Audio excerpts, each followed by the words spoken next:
आमंत्रित करता हूं लाफ्टर स्टार बड़े कवि भाई दीपक सैनी को।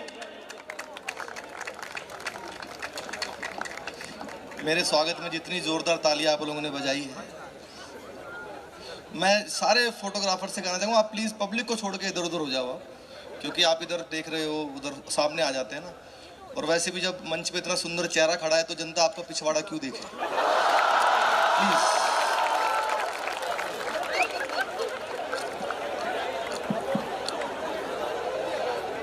बहुत अच्छा प्रोग्राम चल रहा है।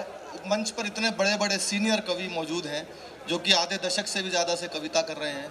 बहुत पुराने कवि हैं सब लोग, मैं कविता का बिल्कुल नया वेरिएंट हूँ और मंच का सबसे छोटा कवि हूँ। सब बहुत बड़े बड़े कवि हैं, इन लोगों ने अपनी गहरी छाप छोड़ी है सर कविता के अंदर।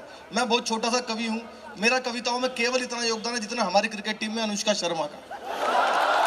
बहुत अच्छे भाई, वाह।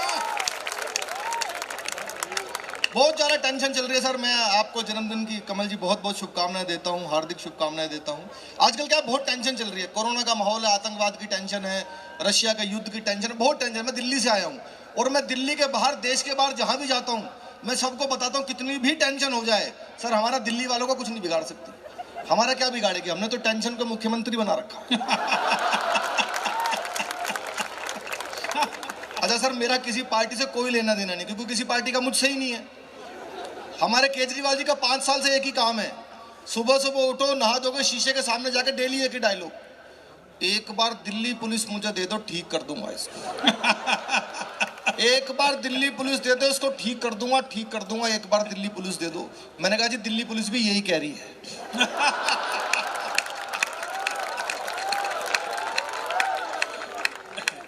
एक बार दे दो बस। देखो बीमारियां खत्म होती है, कोरोना धीरे धीरे खत्म हो रहा है। हमारे वैज्ञानिकों ने वैक्सीन बनाई, डॉक्टर्स ने मेहनत की, स्वास्थ्य कर्मियों ने मेहनत की, ऐसे बीमारियां खत्म होती है। हमारे केजरीवाल जी ने पूरी दिल्ली से डेंगू खत्म कर दिया। जो लोग दिल्ली से आए होंगे उनको पता होगा, दिल्ली आप सब लोग जाते रहते हो। उन्होंने भाई साहब पूरी दिल्ली से डेंगू खत्म कर दिया। पता कैसे किया? पूरी दिल्ली में बड़े बड़े होर्डिंग लगवाए 200-200 फीट के, उस पर लिखवाया डेंगू का मच्छर साफ पानी में भी पनप सकता है, नीचे उनका फोटो।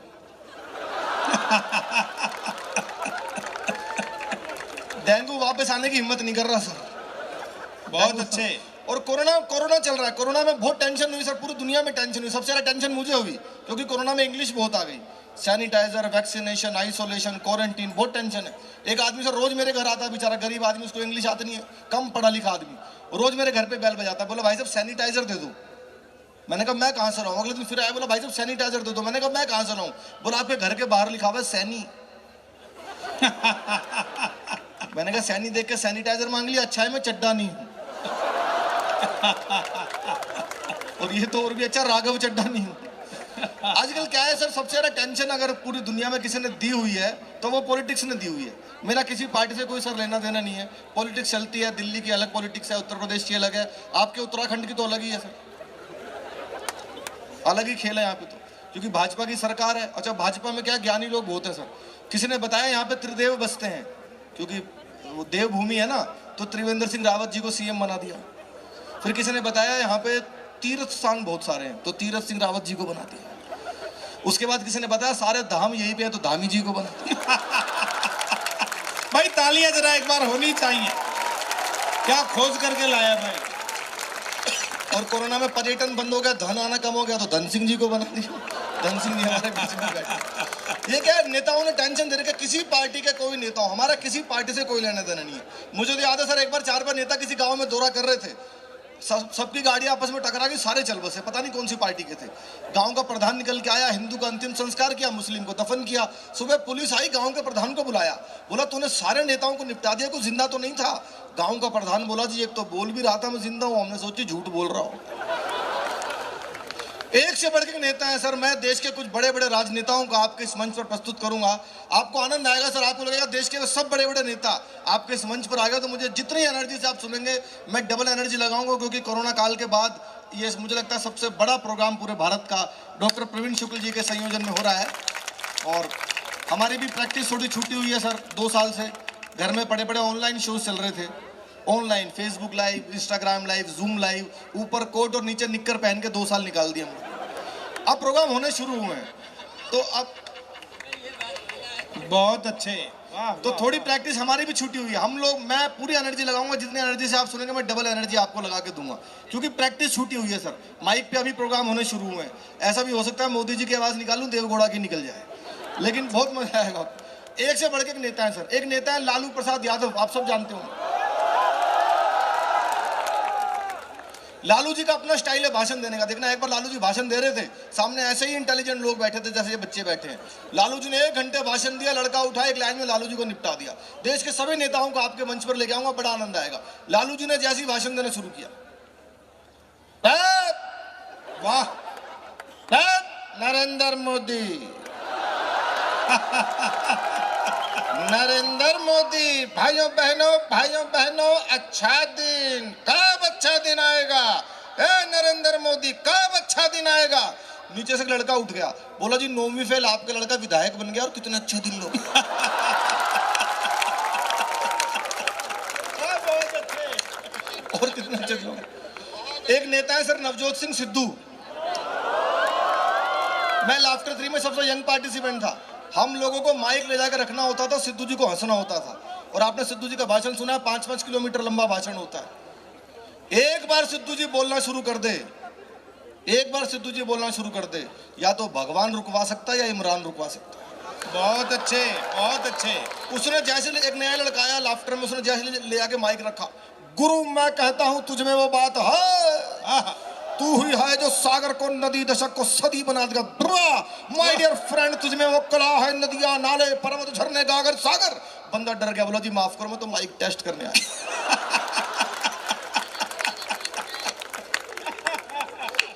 लेकिन सर एक नेता मैंने ऐसे ढूंढे पूरे देश में रिसर्च करके, जिनका भाषण 3 पीढ़ियां समझ नहीं पाई, 3 जनरेशन बीत गई, ये नेता बोल क्या रहे हैं?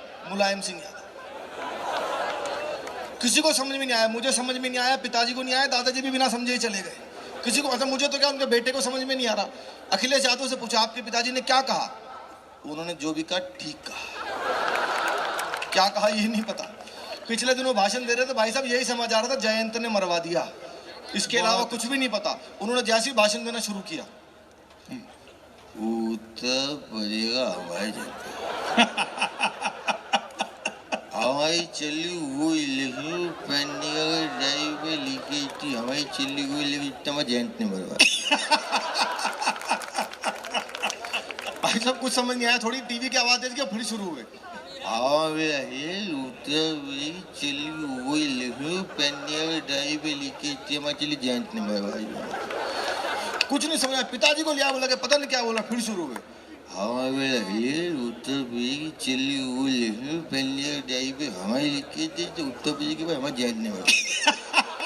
पिताजी बोले बेटा टीवी बंद कर दे, सबको यही मरवा देंगे। हर किसी नेता का एक तो आवाज है सर, मैं आपको ऐसे सुनाऊंगा, मंत्री जी भी बैठे हैं, जो आपको बहुत आनंद आएगा, आपने शायद कभी किसी कलाकार के मुंह से ना सुनी हो। एक बहुत प्रसिद्ध पॉपुलर आवाज है हमारे देश के रक्षा मंत्री राजनाथ सिंह जी की आवाज। जी सुना है आपने राजनाथ जी का भाषण? मेरे बहुत पसंदीदा नेता हैं। आपको लगे कि कमल जी के जन्मदिन पर ग्राफिक यूनिवर्सिटी में भारत के रक्षा मंत्री आ गए तो मुझे तालियों से बताना, जब वो सर लोकसभा में भाषण देते हैं, देखना। अध्यक्ष महोदय,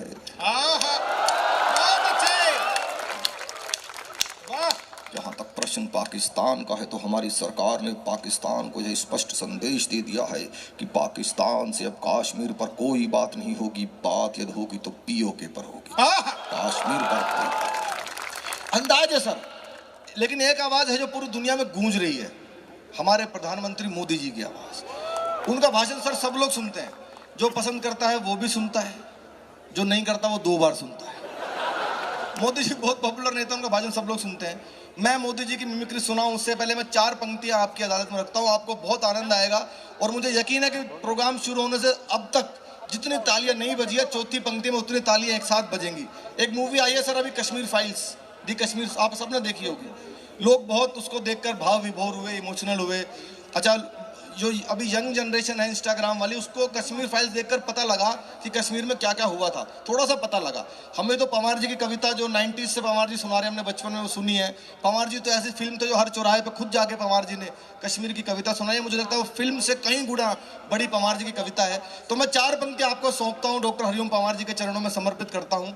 आपको लगे कि धारा 370 का पूरा इतिहास मैंने 4 पंक्तियों में दे दिया, तो चौथी पंक्ति पर अभी तक की सर्वाधिक तालियां आपको चाहिए, उसके बाद मैं मोदी जी को बुलाऊंगा। पूरा कश्मीर का इतिहास है सर, 4 पंक्तियों में सुनिएगा। देश तो आजाद हुआ और जिंदाबाद हुआ, जलता रहा तिरंगा कश्मीरी लैंड में। देश तो आजाद हुआ और जिंदाबाद हुआ, जलता रहा तिरंगा कश्मीरी लैंड में। भारत हो मुर्दाबाद और पाक जिंदाबाद, यही धुन बजती घाटी के हर बैंड में। जन विश्वास जगा, भावी इतिहास जगा और देश सौंप दिया मोदी जी के हैंड में। 70 बरस से कलंक थी जो धारा वह मोदी ने उखाड़ फेंकी 70 सेकेंड में।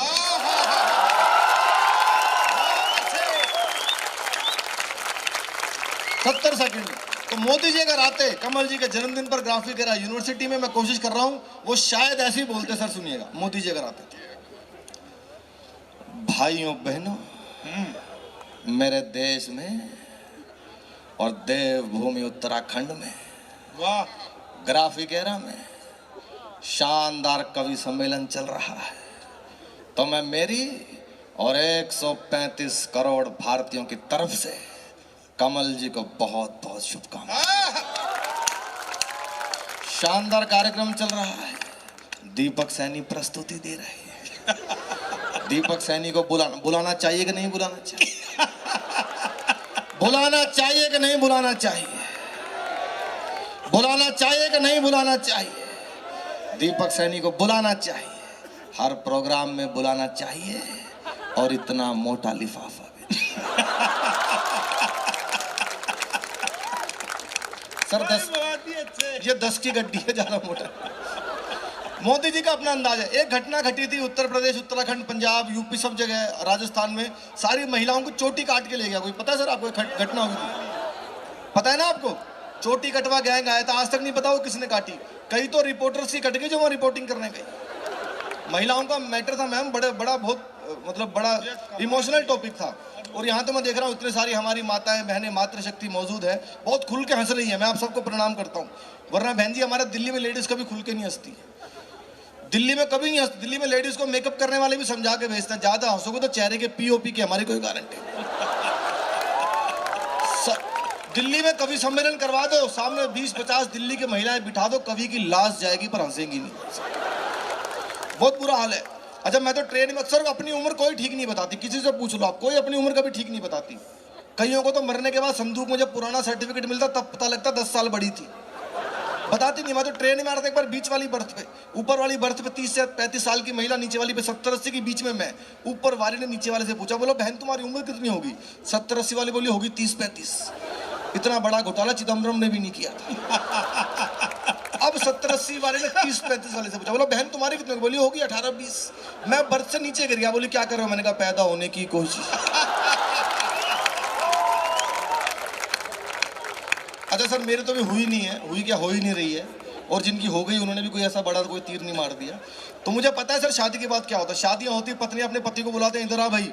वो बेचारा ऐसे जाता है जैसे चुनाव हार के नेता अपने ऑफिस में जाता है।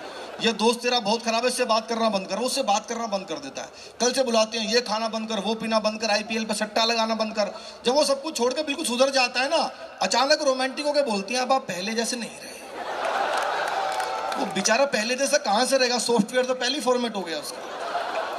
तो मैम एक न्यूज आई कि सारी महिलाओं को चोटी काट के ले जा रहा है कोई। आपने सबने देखा होगा। आज तक नहीं पता किसने काटी। मोदी जी मेरे सपने में आए, पीछे पीछे आए अरविंद केजरीवाल जी। आपको लगे दोनों लोग इस टॉपिक को यही बोलते रहो, पूरा आनंद लेना, मस्ती लेना। मोदी जी से पूछा, सर सबकी चोटियां कौन काट रहा है? मोदी जी ने भाषण दिया, भाइयों बहनों, मेरे देश में कोई चोटी काट कर ले जा रहा है। वाह, कोई चोटी काट कर ले जा रहा है, और ये हमारी माता बहनों को केशलेस बना दिया। और जो लोग चोटियां काट रहे हैं उनसे भी कहना चाहता हूं, अगर काटना हो तो गरीबी को काटिए, काटना हो तो बेरोजगारी को काटिए, और चोटी ही काटनी हो ना तो उनकी काटो जो पार्लर में कटवाते हैं। पीछे पीछे केजरीवाल जी आए, सर आपको लगेगा पॉइंट कोमा फुल स्टॉप के साथ वो एग्जैक्ट यही बोलते। केजरीवाल जी से पूछा, सर सबकी चोटियां कौन काट रहा है? ये नरेंद्र मोदी कटवा रहा है जी सबकी। ये सारी चोटी नरेंद्र मोदी कटवा रहा है, कोई नहीं कटवा रहा, इनके सारे मंत्री गंजे हैं। आपके भी तो मंत्री गंजा, मनीष सिसोदिया खुद गंजा है। गंजा मत कह देना मनीष को, गंजा नहीं है, गंजा मत कह देना। लोकपाल मांगते मांगते सरकार तिरपाल उड़ गया। सबके अच्छा केजरीवाल जी सर मेरे सपने में आते हैं ना, मैंने उनसे दिल्ली में अभी क्या गली गली में ठेके खोल दिए उन्होंने, शराब का ठेका। हम मैं तो जहाँ रहता हूँ मंदिर के सामने ठेका, सरकारी अस्पताल के साथ में ठेका, बहुत ठेके खोल दिए उन्होंने। तो केजरीवाल जी मेरे सपने में आए, मैंने कहा भाई साहब ये क्या कर दिया? नेता वही होता है जो अपने हर काम को पॉजिटिव बताए, बहुत आनंद आएगा आपको। मैंने पूछा भाई साहब ये क्या करते हैं? गली गली में ठेके। अब वो ठेके खोलने को पॉजिटिवली बता रहे हैं सपने के अंदर, देखना एक नेता क्या क्या कर सकता है। केजरीवाल जी सपने में आए, नमस्कार दोस्तों, मैं अरविंद केजरीवाल बोल रहा हूँ। ये बीजेपी वाले अनसाइंटिफिक लोग हैं, मेरा लॉजिक नहीं समझते। पहले आपको शराब पीनी होती थी, कई कई किलोमीटर दूर जाना पड़ता था। आप शराब पी के गिर जाते थे, कोई बचाने वाला नहीं मिलता था। आज मैंने आपके घर के नजदीक खुलवा दिया, अगर आप शराब पी के गिर जाते हो तो चाचा भतीजा बुआ कोई ना कोई आपको बचा लेता है, इससे आपकी रक्षा। पहले देश में अंग्रेजी नहीं बोलना जानते थे लोग, अंग्रेजी नहीं बोल पाते थे। अब रिक्शा वाला भी जाकर ठेके पे फर्राटे से कहता है बडवाइजर दे दो मुझे, किंगफिशर दे दो मुझे, रोल स्टार। इससे देश में शिक्षा नीति का प्रसार। Thank you. एक आवाज बिल्कुल ताजी सुनाता हूं जो आपने पूरे देश में किसी के मुंह से नहीं सुनी होगी, मैं आपको सुनाता हूं, पवार जी को समर्पित करता हूं। हमारे देश के गृह मंत्री अमित शाह जी की आवाज। अमित शाह जी की मिमिक्री आपने सुनी है कभी? कभी नहीं। कोई करता नहीं है। अच्छा सर करता भी होगा तो कर नहीं पा रहा होगा। अमित शाह जी का भोकाल है ना, अपने टाइप का है। तो अमित शाह जी का बड़ा जबरदस्त भाषण है, पहले देखना वो किस तरह से भाषण देते हैं। आपको लगे कि अमित शाह जी ऐसे ही बोलते हैं तो मुझे आप सबका आशीर्वाद चाहिए, पहली बार आप किसी को सुनेंगे। सुनना दादा, अमित शाह जी जैसे भाषण। स्वागत। देखिए ये राहुल बाबा कहते हैं इनको विकास दिखाई नहीं देता है। राहुल बाबा आपको कभी विकास दिखाई नहीं देगा क्योंकि आपकी आंखों पर तो इटालियन चश्मा चढ़ा हुआ है। इटालियन चश्मा। भाई बहुत अच्छे। सर वो कवि सम्मेलन में आ गए और उन्होंने भाषण देना शुरू कर दिया। पीछे से किसी ने कहा सर कवि सम्मेलन चल रहा है। अब क्योंकि इतनी रैलियां अमित शाह जी करते हैं, इतने बिजी नेता हैं, तो उन्होंने वो रैलियों वाले मुद्दे सर कवि सम्मेलन में कन्वर्ट किए। धन सिंह जी देखना, और कितनी चालाकी से, बड़ा आनंद आएगा। देखिए पहले सोनिया मनमोहन की सरकार थी, कवि सम्मेलन होता था तो ये आलिया मालिया जमालिया कवि सम्मेलन में घुस जाते थे, तालियां नहीं बजाते। अब वक्त बदला है, वक्त बदला है। मोदी जी देश के पीएम है, अगर कोई तालियां नहीं बजाता है तो हमारा कवि उनके घर में घूस घूस के चुना के आता है।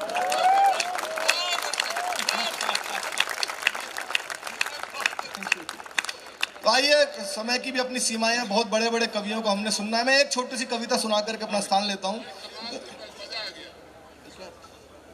छोटी सी कविता सुना, एक कविता मैं सुना देता हूँ। मैं एक कविता सुनाता हूँ क्योंकि मीडिया वाले सुनाता हूँ, मीडिया वाली कविता। हाँ, एक छोटी सी कविता सुना। एक बार तालियां बजाएं, मैं बहुत इंपॉर्टेंट इशू पर आपको कविता सुना रहा हूँ। बहुत एक शानदार कविता है दीपक की, बड़ी लोकप्रिय हुई है। और ये ऐसे विषय पर कविता है सर जिस पर बहुत कम कविताएं लिखी गई हैं और लोग हिम्मत नहीं करते बोलने की। बड़े बड़े मंत्री नहीं बोल पाते, कोई नहीं बोल पाता। वो विषय इलेक्ट्रॉनिक मीडिया। इलेक्ट्रॉनिक मीडिया पता है आपको अपने तरह से चलता है, उनको कोई कुछ भी करो वो अपने हिसाब से चलता है सर। यूक्रेन और रशिया का युद्ध दिखा रहा है सारा दिन, अब पाकिस्तान दिखा रहा है। मतलब इंडिया की खबरें तो मेरे ख्याल से 22-23 दिन से आ ही नहीं रही है सर। रशिया और यूक्रेन का युद्ध चल रहा है। धन सिंह जी, ये प्रवीण भैया कह रहे थे क्या करना चाहिए, मैंने कहा बहुत आसान है, यूक्रेन को अपनी तोप के अंदर पतंजलि का शैम्पू डाल के फायर कर देना चाहिए। बोले क्या होगा, मैंने कहा रूसी भाग जाएंगे। तो इलेक्ट्रॉनिक मीडिया एक खबर को कैसे रगड़ता है, कैसे दिखाता है, आपको लगे तो बहुत हिम्मत के साथ एक कविता सुनाता हूं, आप आनंद लीजिएगा, ठहाके लगाइएगा, मस्ती लीजिएगा, सुनिए। दिल्ली में रसोई घर में खाना बना रही महिला पर किसी ने कई बार बेलन से प्रहार किया और महिला को मृत्यु के घाट उतार दिया। ये कहीं भी हो सकता है। अब अलग अलग चैनल्स कैसे पैकेजिंग करके इसको बेच रहे हैं सर। दिल्ली में रसोई घर में खाना बना रही महिला पर किसी ने कई बार बेलन से प्रहार किया और महिला को मृत्यु के घाट उतार दिया। पुलिस ने शव का पोस्टमार्टम शुरू कराया और मीडिया ने खबर कहा। वाह वाह वाह वाह। पुलिस ने शव का पोस्टमार्टम शुरू कराया और मीडिया ने खबर कहा। पहले चैनल पर खबर थी, क्या एक अदना सा बेलन किसी की जान ले सकता है। वाह वाह वाह वाह। क्या प्रभु छोटे से बेलन में इतनी शक्ति दे सकता है। हमारे विशेष संवाददाता जांच के लिए इसकी तह तक जाएंगे और बेलन की सही शक्ति का पता लगाने के लिए कैमरामैन के सर पे आजमाएंगे। वाह वाह वाह वाह। दूसरे चैनल पर रिपोर्टर खाली जमीन दिखाते हुए बोला, गौर से देखिए इस जमीन को, ये कोई मामूली जमीन नहीं है। उस महिला की मौत की जड़ यही है। 500 साल पहले यहाँ था एक पेड़ जिसका बेहद मोटा तना था। जी हाँ, उसी तने की लकड़ी से वो खूनी बेलन बना था। तीसरे चैनल पर खबर थी, नमस्कार, जिस बेलन, आज का मुख्य सवाल इस प्रकार है, जिस बेलन से महिला की मौत हुई वो किस लकड़ी से बना था। ए नीम, बी शीशम या सी कोई और। अपना मोबाइल फोन उठाकर उसके मैसेज बॉक्स में जाकर टाइप कीजिए BELAN और भेज दीजिए 000 पर। और अपनी प्रस्तुति का सबसे बारीक व्यंग आप सबके चरणों में रखता हूँ। आपको लगे कि हमारे मीडिया की संवेदना इस कदर भी कभी कभी हिल जाती है तो मुझे बताइएगा। चौथे चैनल पर खबर थी, नमस्कार, आज हमारे साथ मृतक महिला के पति सुधीर हैं जो इस वक्त बेहद गंभीर हैं। सुधीर, जैसा कि हमें पता चला है कि आप दफ्तर से जल्दी आने वाले थे, अपनी पत्नी के हाथ से बने पकौड़े खाने वाले थे। दर्शक आपसे जानना चाहते हैं आपको ज्यादा किस चीज का दुख है। वाह। दर्शक आपसे जानना चाहते हैं आपको ज्यादा किस चीज का दुख है, पत्नी के मर जाने का या पकौड़े ना खा पाने का। इतना सुनकर सुधीर रो दिए। रिपोर्टर फिर बोला, सर थोड़ी देर अपना गम दबा लीजिए, मन को मत मारिए, पकौड़े बाहर से मंगा लीजिए। बस इससे ज्यादा मैं नहीं देख पाया इलेक्ट्रॉनिक मीडिया का द्वंद। तुरंत अपना टेलीविजन किया बंद और ये विचार किया कि सबसे अलग दिखने की चाह में ये झूठ के पालने में इतना झूल गए, ज्यादातर मीडिया चैनल तो सत्य दिखाना ही भूल गए। वाह वाह वाह। ज्यादातर तो सत्य दिखाना ही भूल गए। बहुत अच्छे। ये उधर उधर से उल जुल खबरें सहेजते हैं, फिर उसे मन चाहे दाम पर बेचते हैं। और हकीकत तो यह है दोस्तों, सबसे तेज होने का दावा करने वाले ये चैनल्स धीरे से ही सही पर सत्य सत्य और केवल सत्य दिखाएंगे तो हमारे देश में हत्यारे, चोर, अपराधी, भ्रष्टाचारी, बलात्कारी शायद नहीं पनप पाए। वाह। बहुत बहुत शुक्रिया सर, आपको जन्मदिवस की बहुत बहुत दीपक, शुभकामनाएं। एक विशेष मांग आई है, वो बड़ी एक वायरल आपकी वीडियो हुई राकेश टिकैत जी वाली। अच्छा, तो थोड़ा सा अंश उसका भी सुना दीजिए, विशेष मेरे पास हुआ है। राकेश टिकैत। राकेश टिकैत जी की मैंने मिमिक्री की थी नवंबर दिसंबर में, बहुत वायरल थी। पता नहीं आप लोगों से किसने देखी या नहीं देखी। राकेश टिकैत जी को आप सब जानते हैं, उनका भाषण सबने सुना है। पिछले 1 सालों तक बहुत वायरल उनका भाषण रहा। और जो पॉपुलर होता है सर, हम उसकी मिमिक्री करते हैं, उसके बाद तो किरकिरी उनकी हुई गई। तो राकेश टिकैत जी आते सर आपके जन्मदिन पे आते हैं अगर कमल जी, तो देखना उनका क्या है, कुछ भी बोलते हैं, आंदोलन हो, हर बात पे आंदोलन चलता है उनका। राकेश टिकैत जी अगर आते हैं आपके जन्मदिन पे तो कोई उनसे बोलता सर आप ग्राफिक रामायण क्या करोगे, आंदोलन होगा, आंदोलन होगा, हाँ पूरा आंदोलन होगा, आंदोलन करेंगे। हाँ, कमल जी का जन्मदिन है, जन्मदिन मनेगा, आज जन्मदिन मनेगा कमल जी का, पूरा मनेगा, कोई केक नहीं काटेगा। यहाँ कौन काटेगा केक, खबरदार किसी ने केक काटा, कोई केक नहीं काटेगा, गुड़ कटेगा। हाँ गुड़ कटेगा, गुड़। अच्छा सर, ये जो वायरल हुआ था वो आपको सुनाता हूँ, जिसकी प्रवीण मैंने डिमांड की। हमारी टीम वर्ल्ड कप से बाहर हो गई थी, ICC वर्ल्ड कप आपको पता है ना, 2020 में पाकिस्तान से हार गए, उसके बाद न्यूजीलैंड से हार गए सर, हमारी टीम बाहर हो गई। तो टिकैत जी मेरे सपने में आए, उस पर मैंने आइटम बनाया था, वो काफ़ी आपने उसको आशीर्वाद दिया। मैंने पूछा सर ये हमारी टीम वर्ल्ड कप से बाहर हो गई, क्या करोगे, आंदोलन होगा, आंदोलन करेंगे, आंदोलन। मैंने कहा जी कहाँ करोगे, हाँ ये करेंगे ICC के गेट पे करेंगे, ICC के गेट। मैंने कहा जी ICC, हाँ ये जो इंटरनेशनल कांग्रेस कमेटी जो क्रिकेट करवाती है वहाँ करेंगे आंदोलन, वहाँ करेंगे ICC का। मांग करेंगे, मांग होगी। मैंने जी क्या मांग करेंगे, ये जो दोनों मैच हारे हैं दोबारा करवाओ, ये दोनों मैच दोबारा करवाओ और रन रेट का कानून बढ़ेगा। बहुत अच्छे। रन रेट बढ़ गया, उसका रन कौन बढ़ाता है? रन का रेट कौन लेता है? रन का रेट, रन रेट का कानून बनेगा। और तीसरी मांग, अंपायर उंगली उठा के आउट करता है, अंपायर उंगली उठा के आउट देता है, बैट्समैन ऐसे कर देता है। अंपायर किसी से बात करता है, वो नोट आउट दे देता है। ये कौन है बीच में जिसकी बात होती है अंपायर से? उसकी जांच करवाओ, उसकी जांच होगी, आंदोलन करेंगे, पिच पे बैठेंगे, विकेट की बजाय गन्ने गड़ेंगे। अब क्या हमारा आंदोलन होगा।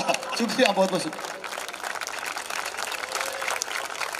मैं चाहूंगा एक बार जरा तालियां जोरदार बजाइए। दीपक पहली बार आए हैं और बहुत सारी रचनाएं उनके पास हैं, लेकिन हमें समय